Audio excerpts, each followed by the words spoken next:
some of these multifamily buildings that maybe historically traded in a 4.5 to 5 cap were trading in a low 3 or mid 3 cap. We have a recession on the forecast if we're not already in it.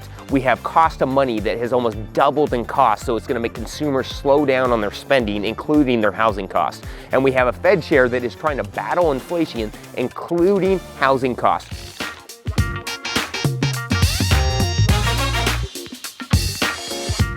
Hey guys, it's James Dainard and we are back on BiggerPockets, and today we're going to talk about how to pivot your multifamily acquisitions for 2023.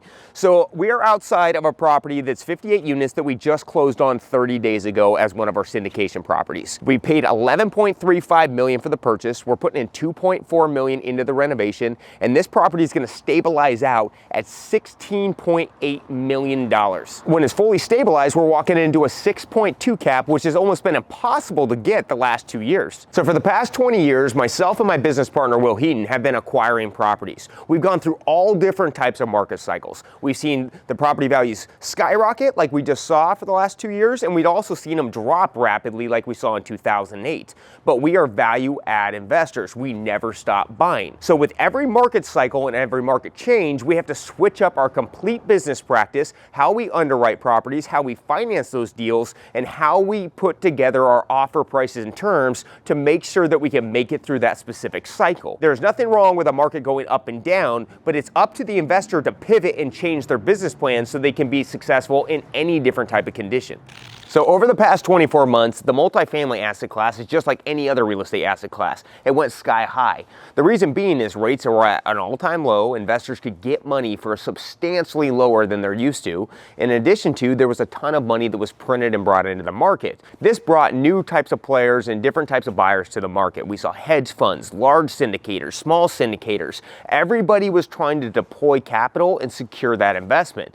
In addition to, we saw rapid rent growth. In some markets, some rents achieved over 30% growth in a single year. And so investors were getting paid, they were happy, they had access to cheap capital, and it caused everything to go sky high. But what started to drop was the actual expected returns. Some of these multifamily buildings that maybe historically traded in a 4.5 to 5 cap were trading in a low 3 or mid 3 cap. The margins were being compressed. Investors knew that the market conditions in the economy were good, and they were willing to walk into a lower yield. Now, as we transition into a different type of economy where there could be a recession coming around the corner, we know that cost of money is substantially higher.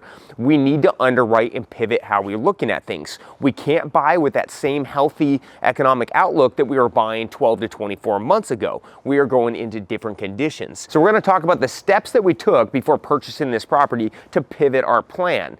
Again, the market was completely different 2 years ago, or even in the last 12 months. We were buying multifamily buildings differently. We were being more aggressive. The types of product we were looking at was different. But as the market changes, we have to change too. So the first thing that we had to pivot is how we source deals, secure them in the terms that we're offering. So as we know, for the last 24 months, the market has been red hot. It's really hard to get a deal for those last 24 months. Buyers were out of control. They wanted to buy everything. There was a massive amount of money wanting to acquire. So as the interest rates go higher, and the market gets riskier, guess what happens? A lot of the buying pool starts exiting the market and more inventory starts becoming available. That doesn't mean that it's good inventory. We also have seen a bull run in rents. Rents have gone up. Buildings are making more income. Therefore, the values are going up. And so you've got to sift through these deals and find the right one. So what we do is we work with a bunch of different brokers in the area. Yes, I'm a commercial licensed real estate broker. I'm also a residential broker, but we network with all the different brokers. In this market, we use a very similar strategy to what my good buddy Jamil Janzi uses. We do a massive outreach to brokers. So every commercial broker in town we have reached out to, we've talked to, and we let them know that we are still buyers. We're actually the needle in the haystack. They want us. And so by getting our information out to all the different brokers, they are bringing us all different types of deal flow. Yes, 95% of it is not for us, but that 5% is actually what we're chasing. So once we find that deal with our network of different types of brokers, then it's about offering the terms. So again, for the last 12 to 24 months, we've had to offer terms that we're not typically used to doing. We're having to waive our feasibility. We're putting up large non-refundable earnest money just to secure it and get us to the top of the stack and get that deal. You no longer have to do this.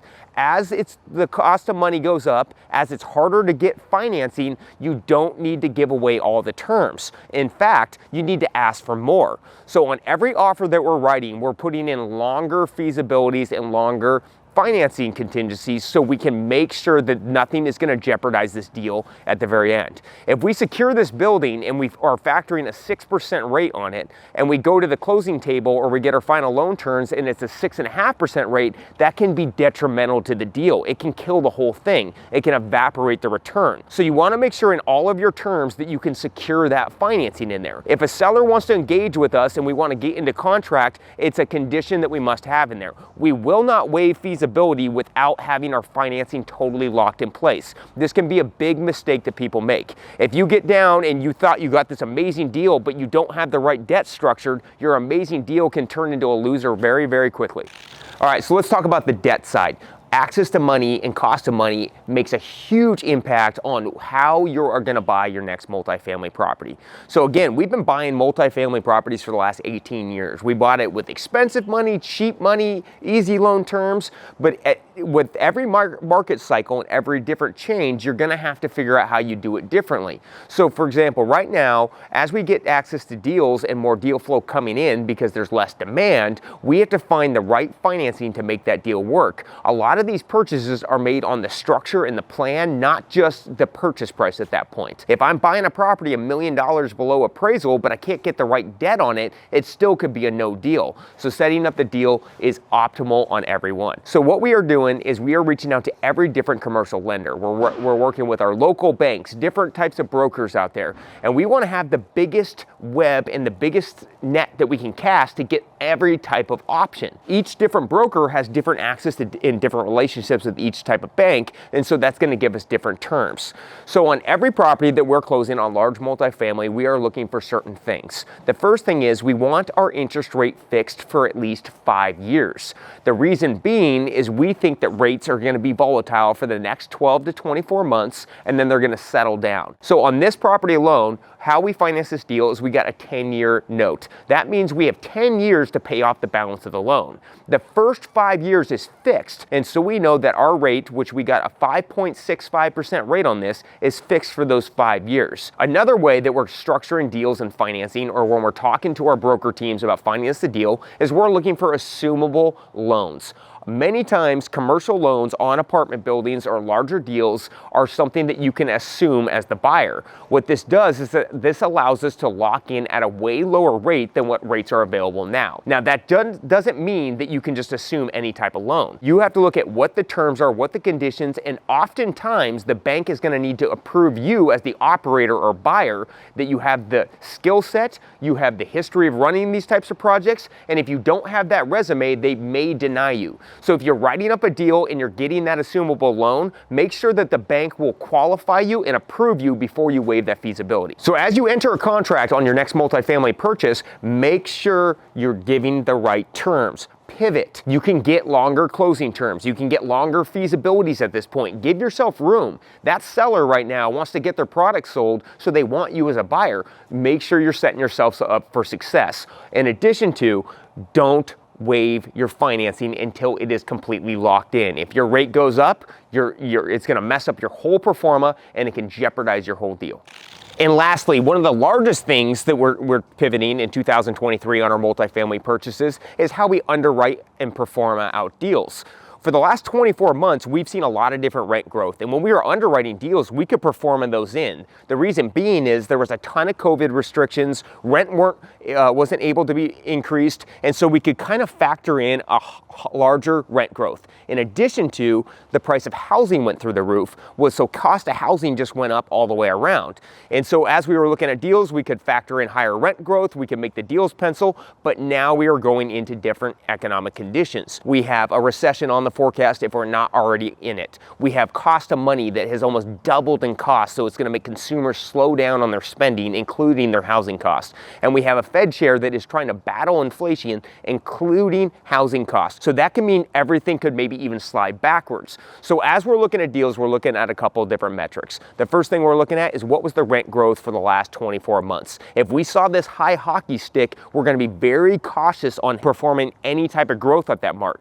They may have got all the growth already at it, or we need to bring it back down. Now in this area where we bought the property, the growth was more steady, so we could feel a little bit more confident in our numbers. So when we performed this deal and looked at the rent growth, there's things that we looked at. We looked at what was the market increase for the last 24 months. It actually was fairly steady here.